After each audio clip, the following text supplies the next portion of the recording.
12월 23일 목요일 아침입니다. 안녕하십니까. 상쾌한 아침 원주에서 출발합니다. 김혜정입니다.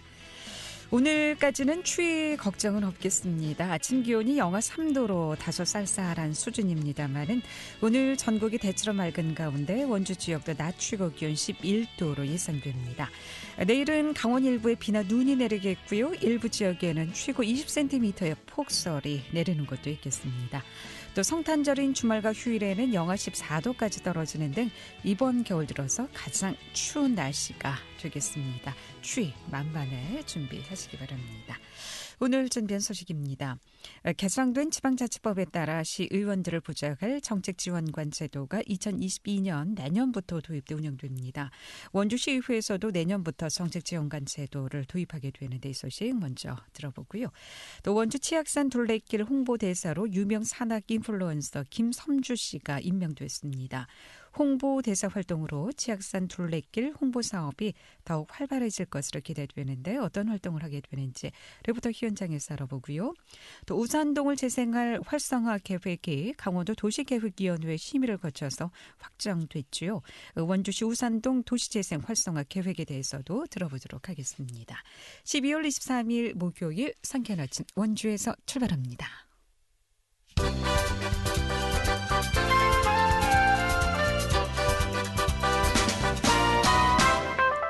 헤드라인 뉴스입니다.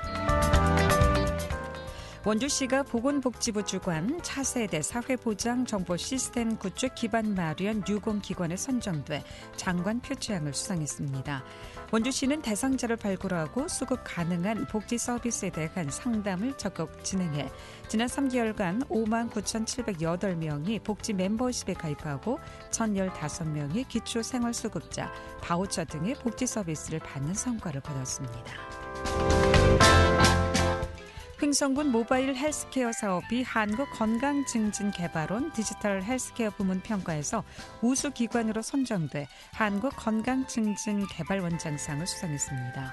모바일 헬스케어 서비스는 비대면 건강서비스 사업으로 스마트폰 애플리케이션을 이용해 만성질환 위험 요인을 보유한 성인의 건강관리 프로그램을 제공해 호평을 얻고 있습니다. 평창군의 제2차 자연재해저감 종합계획이 수립돼 오는 2031년까지 모두 6,566억 원을 투자해 재해저감 대책을 추진합니다. 평창군은 제2차 자연재해저감 종합계획이 지난 17일 행정안전부의 승인을 받아 수립 공고를 마무리했다고 밝혔습니다. 2차 자연재해저감 종합대책은 기존의 1차 계획 수립 후 지난 2018년부터 지역 여건 변화를 반영한 재수립 용역을 추진하고 있습니다. 헤드라인 뉴스였습니다. 네, 개정된 지방자치법에 따라서 시의원들을 보좌할 정책지원관 제도가 2022년 내년부터 도입돼 운영이 됩니다. 원주시의회에서도 내년부터 정책지원관 제도를 도입하게 되는데 어떻게 준비하고 계신지 원주시의회 방현규 의정팀장 연결해서 얘기를 좀 나눠보도록 하겠습니다. 방현규 팀장님 나와 계시죠? 안녕하십니까? 네, 안녕하세요. 원주시의회 의정팀장 방현규입니다. 예. 자, 이번에 32년 만에 지방자치법이 전면 개정이 됐습니다. 곧 다음 달부터 지방의회의 권한이 커지게 되고 정책지원관 도입과 더불어서 인사권 독립 또 사무국 조직 개편이 이루어지게 되는데요. 네. 이야기 앞서서 먼저 이 개정된 지방자치법에 따른 이번 변화에 대해서 말씀 잠깐 듣고 이어가도록 하겠습니다. 네, 우선 지방자치법 전면 개정에 따라 우선 2022년 1월 13일부로 의회 직원에 대한 임명권자가 현 원주시장에서 원주시의회 의장으로 변경 시행이 됩니다. 지방자치법 개정에 따른 가장 큰 변화는 크게 두 가지인데요. 앞서서 말씀드린 대로 첫 번째 의회 소속 직원에 대한 임명권자가 앞으로 원주시의회 의장이고요. 두 번째는 의정 업무를 지원할 정책지원관 제도의 도입입니다. 네. 그럼 기존 의회 직원들은 어떻게 되죠? 활동하시던 직원들은? 기존 의회 직원들은 그대로 파견 형태라든지 아니면 잔류 형태로 근무를 하게 됩니다. 근무를 하게 되고 정책지원관은 따로 또 내년에 뽑는다는 말씀이신가요? 네네, 그렇습니다. 그럼 내년에 예정 인원은 얼마나 됩니까? 정책지원관 제도를 통해서 뽑게 될. 우선은 저희가 원주시 의회가 총 11명의 정책지원관을 뽑을 수 있는데요. 네. 내년에는 5명을 채용할 예정입니다. 내년에는 5분. 네. 그러면 6분은 또 언제 계획이 있는 건가요? 6명은 23년도에 채용할 예정입니다. 내년에는 일단 5분의 정책 네네. 지원관을 뽑고 나머지는 6분은 다음 해. 네네, 예. 그렇습니다. 2년간 뽑을 예정입니다. 예. 그러면 내년 5월 말까지가 거의 임기라고 봐야 되지 않습니까? 지금 네네. 의원님들. 그럼 네네. 임기가 끝나게 되면 다시 정책보좌관을 뽑게 되는 겁니까? 아니면 이번 뽑게 되면 계속 활동을 하시게 되는 건가요? 우선은 정책지원관은 저희가 상반기 정도에 뽑을 예정이거든요. 네. 그래서 아마 9대가 하반기에 시작을 하게 되는데 7월부터 예. 저희가 한 상반기 정도에 아마 채용을 할 예정입니다. 그럼 네. 6월에 지방선거 끝나면 끝나기 전에 채용이 될 수도 있고. 예. 그러면 사무국 조직 개편은 지금 어떻게 준비가 되고 있습니까? 네네. 우선은 저희 같은 경우도 좀 팀이 새로 한 2개 팀 정도가 신설이 되고요. 네. 그 다음에 이제 정책지원관이 5명이 채용이 되니까 기존 인력보다 조금 한 인력이 한 8명 정도가 올해 좀 증원이 되게 됩니다. 예. 그렇군요. 자, 그렇다면 네. 이번에 이제 처음 도입되는 정책지원관 이 제도 어떤 제도인지 먼저 말씀해 주시고요. 왜 이 제도가 좀 필요한지에 대해서도 설명을 좀 듣겠습니다. 네네. 그 정책지원관 제도는 사실 오래전부터 이제 지속적으로 언급되었던 제도인데요. 이번 지방자치법이 이제 개정됨에 따라서 도입금과 확실하게 마련이 되었습니다. 그러니까 정책지원관 제도를 좀 더 이제 쉽게 표현하자면은 의원들의 어떤 업무가 좀 더 이제 계획적이고 체계적으로 지원될 수 있도록 마련된 제도인데요. 현재 원주시 의회는 상임위 활동하고 의정 활동에서 상당한 많은 양의 자료가 수집 분석이 돼야 됩니다.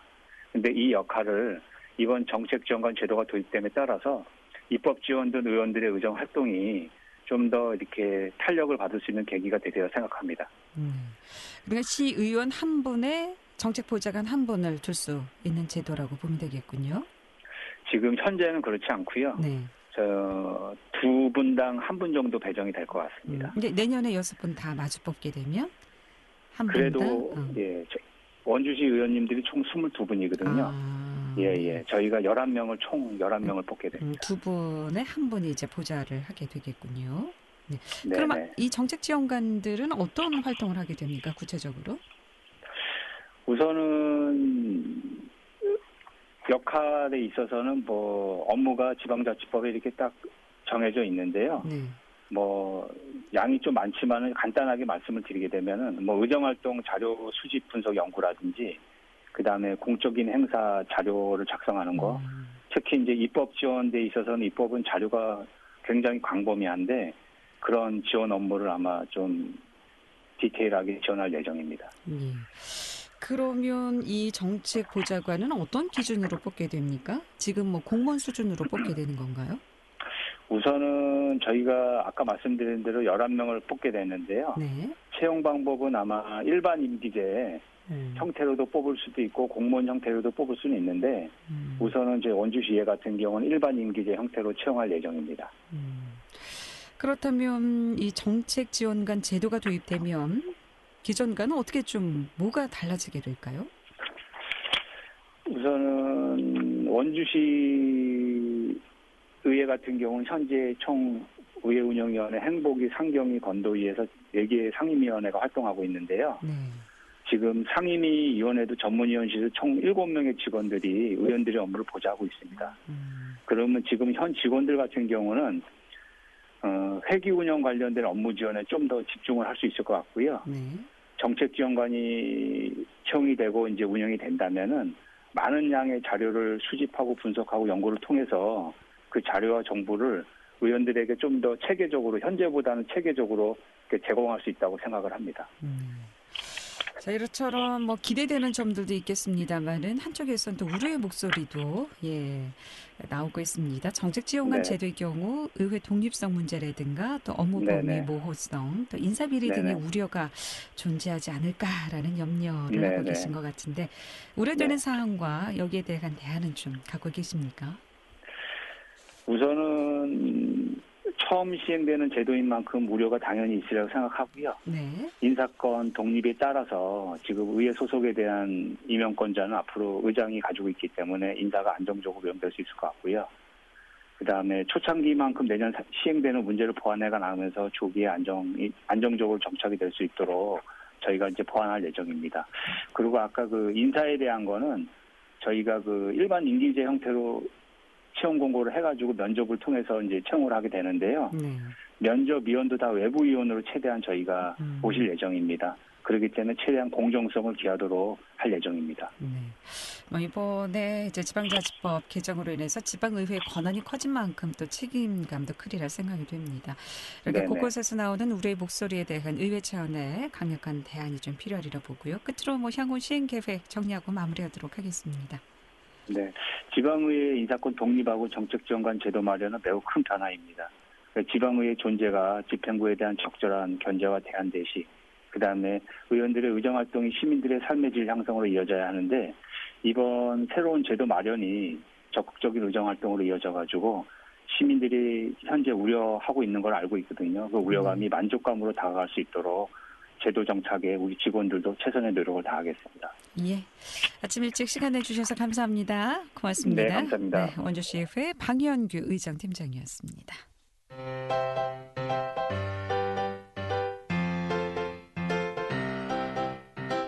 KBS 원주방송국이 유튜브 다시 듣기 서비스를 실시합니다. 매일 아침 강원 영서남부권의 뉴스와 정보를 전해드리는 상쾌한 아침 원주에서 출발합니다는 KBS 원주라디오 유튜브 채널을 통해 다시 들을 수 있습니다.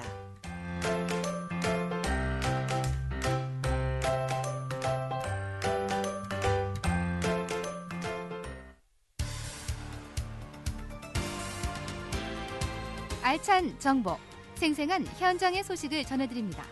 리포터 현장. 네, 지금 시각 8시 45분 지나고 있습니다.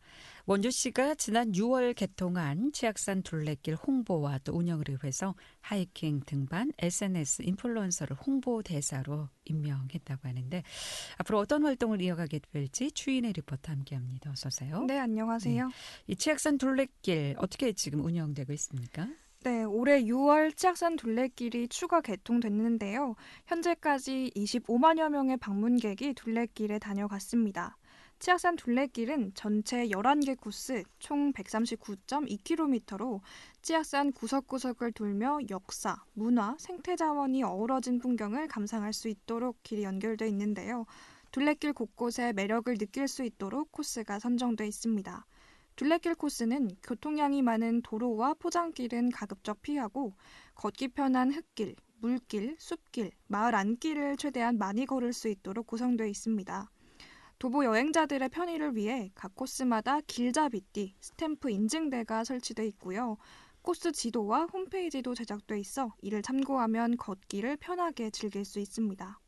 원주시는 둘레길로 유명한 제주 올레길, 부산 갈매기길이 바다를 낀 섬세하고 아름답고 여성스러운 길이라면 치악산 둘레길은 거칠고 투박하고 남성스러운 길로 사계절의 뚜렷한 매력을 보여드릴 수 있을 거라 말했는데요.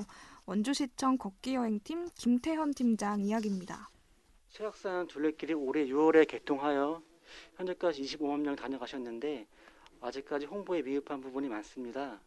이 하이킹 및 등산 SNS 인플루언서 활동 중에 김섬주님을 홍보대사로 위촉하여 온라인 홍보를 강화하고 둘레길의 SNS 명소가 되어 지역 경제 활성화에 기여할 수 있도록 기대하고 있습니다. 둘레길 10여 개 코스는 각 코스마다 자연, 문화 등 특색이 있어 테마에 맞는 걷기 프로그램을 개발할 계획이며 타 지역 관광객들이 유입될 수 있도록 백패킹 행사, 사진 공모전 등 다양한 행사를 검토하고 있습니다. 또한 스탬프 투어를 통해 완보자에겐 완보증, 완보 배지, 소정의 기념품을 증정할 계획입니다. 네. 이 치악산 둘레길 홍보를 위해서 또 홍보대사도 임명하고 따라서 이 홍보대사의 활동이 좀 기대되는데요. 어떤 활동을 하게 될까요? 네, 원주시가 12월 16일 하이킹 에반젤리스트이자 SNS 인플루언서인 김섬주 씨를 치악산 둘레길 홍보대사로 위촉했습니다. 이 김섬주 홍보대사는 인스타그램 3만 6천여 명, 카카오스토리 9만여 명의 팔로워를 확보하고 있고요. 하이킹과 등산 전문가로서 각종 방송을 통해 활발한 활동을 펼치고 있습니다. 지난해 11월 한 방송에서는 치악산 둘레길의 일부인 사리치 옛길을 소개해 전국의 많은 도보 여행객들에게 큰 인기를 끌기도 했는데요. 앞으로 이 김섬주 씨의 활동으로 온라인 홍보를 강화하고 치악산 둘레길이 SNS 명소로 자리 잡아 지역경제 활성화에 기여할 것으로 기대됩니다. 원주 김섬주 홍보대사가 둘레길을 걸으며 SNS 활동을 진행해 팔로워들에게 그 홍보 효과가 전해지도록 활동을 추진할 계획이고요. 내년부터는 걷기와 하이킹 프로그램에 관해 이 김섬주 씨에게 자문을 받으며 프로그램을 구성해 걷기 여행객들이 더 즐겁게 둘레길을 걸을 수 있도록 다채롭게 둘레길을 운영할 계획입니다. 치악산 둘레길 홍보대사로 임명된 김섬주 씨 이야기 들어봤습니다.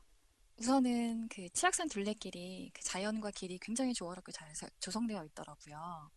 그래서 이렇게 좋은 환경까지 생각한 길을 알리는 홍보가 돼서 홍보대사가 돼서 정말 기쁘고 좀 영광스러웠고요.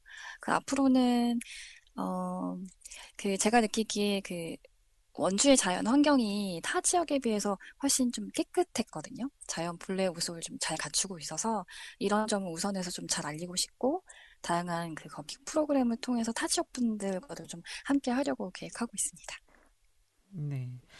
얼마 전에는 또 치악산 둘레길에 생태 가치가 우수한 식물이 다소 분포하고 있다는 것으로도 조사되기도 했죠.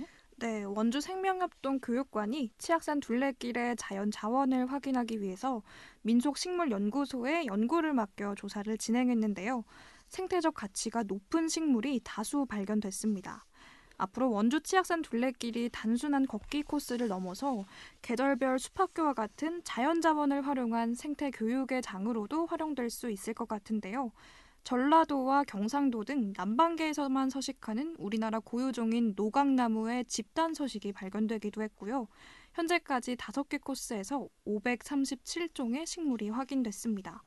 이 중에는 멸종위기 야생식물인 산분꽃나무를 비롯해 태백 제비꽃과 노랑투구꽃 등 14종의 희귀생물이 포함됐습니다. 네, 치악산 둘레길의 활용 가치가 점점 더 높아지고 있는데 앞으로도 다양한 프로그램 운영 소식으로 치악산 둘레길 많은 이들에게 또 많은 사랑 받을 수 있었으면 좋겠습니다. 추인혜 리포터 잘 들었습니다. 네, 감사합니다.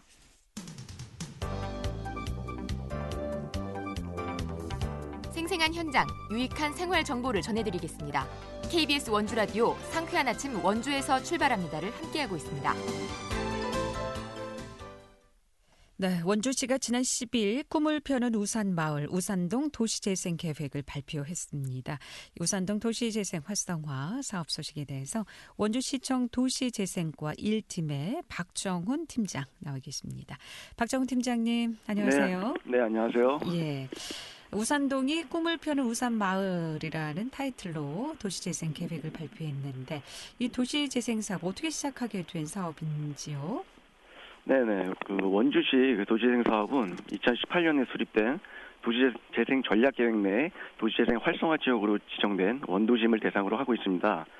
원도심의 세태도, 공동체 회복의 시급함, 주민들의 참여 의지 등을 고려해서 순차적으로 추진하고 있는데요.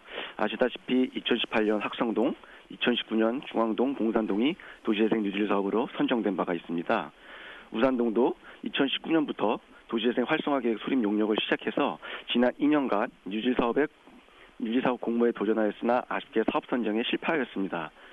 올해는 주민들과의 소통을 좀 더 강화하고 여러 전문가들의 지적사항을 보완해서 세 번째 도전만에 지난 9월 도시재생 뉴딜 사업에 선정돼서 내년부터 본격적으로 사업을 추진할 계획입니다. 예, 아주 축하드리겠고요. 네, 이 기존의 시외버스 터미널이 또 우산동에 위치하고 있었죠. 현재 단계동으로 이전한 이후 상권이 침체하면서 인구 감소가 아주 가파르게 나타나고 있다고 들었는데요. 대학 상권 역시 많이 침체됐다고 들었습니다. 우산동 지역 현 상황은 어떻습니까? 네, 우산동은 이제 예전에 상지대와 우산초교, 진광중고등학교가 소재하고 있어 양호한 교육 환경을 기반으로 주거 여건이 안정적이고 대학 상권도 활성화되었던 지역이었습니다. 그러나 그 말씀하신 대로 2010년 이후 시외 고속버스 터미널 이전, 인접 지역 신도시 개발, 상지대 학생들의 학생수 감소 등으로 지속적인 인구 유출 및 대학 상권이 침체되고 있는 상황입니다. 이번 우산동 도시재생 사업 선정을 계기로 대학과 주민들이 상생할 수 있는 성공적인 협력 모델을 개발해서 침체된 대학 상권 및 도시 기능을 회복하고자 합니다. 자, 그럼 이번에 도시재생 사업을 통해서 어떤 사업들이 좀 시작될까요? 우선은 이제 그 우산동 도시재생 사업은 이제 거점 시설 조성 및 환경 개선 사업 등의 하드웨어 사업과 창업 및 공동체 프로그램 운영, 주민 역량 강화 사업 등의 소프트웨어 사업으로 구성되어 있습니다. 하드웨어 사업은 원주시가 주체가 돼서 주민들의 의견을 수렴해서 추진하고, 소프트웨어 사업은 주민들로 구성된 주민협의체와 중간 조직인 현장지원센터를 중심으로 상지대 등 지역 유관기관과 협업해서 운영할 계획입니다.